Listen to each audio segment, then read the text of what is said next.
Something that was kind of shocking, preteen girls and teenagers, they are feeling anxious about the future. So get this, a recent study from Girl Scouts of the USA, they found that 60% of 11 to 13-year-old girls say the future feels scary or overwhelming to them.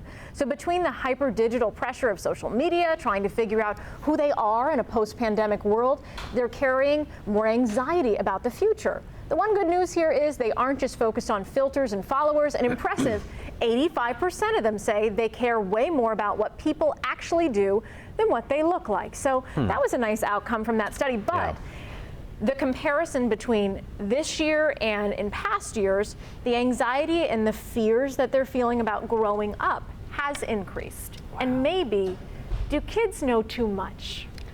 Maybe. Yes, it's all out there. I think they do. And I think so much of it is what they're exposed to at such a young age, which we were not exposed to when we were children.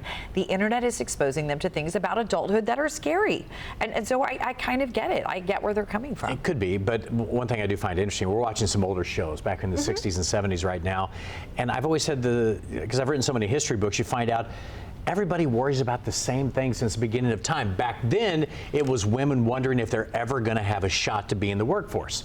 They weren't in the workforce. And young women in this one biography or whatever it is that I'm watching right now, the young women all knew that there were no job opportunities for them once they got out of high school. They didn't go to college.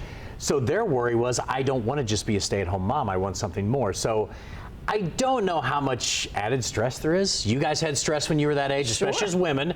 You didn't deal with it online, but there were other issues you had to deal with. So I always question how much is really new under the sun, because there's very rarely something new.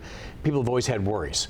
We just may know more about the worries now because of AI. Right. That's a good point. Well, and there was another question in this study, too, about the idea of kids and girls and young men being put into the idea of competition a lot sooner than they used to be. So essentially, they have had an education for years that was maybe a little more carefree, but that carefree time is getting younger and younger, and it's getting pushed back. And I mean, just even think about the activities your kids are doing right now. I mean, and I think about my younger brothers that are still, you know, my youngest is 18, and the idea of competition and achieving and success, I just feel like the pressure has gotten younger and younger. Yeah, absolutely. I mean, but back in the day, you know, kids were World War I and II. The kids were going off to war. Think of the Vietnam, that's the other one we're watching. I mean, my gosh. The Vietnam era kids, they had worries. Sure they did. So that's what I was trying to think of too. And women going into the factories because all the men were at war. And I mean, there were so many things that that we did not experience. You're totally right. A lot of older women at home watching right now saying, thank you,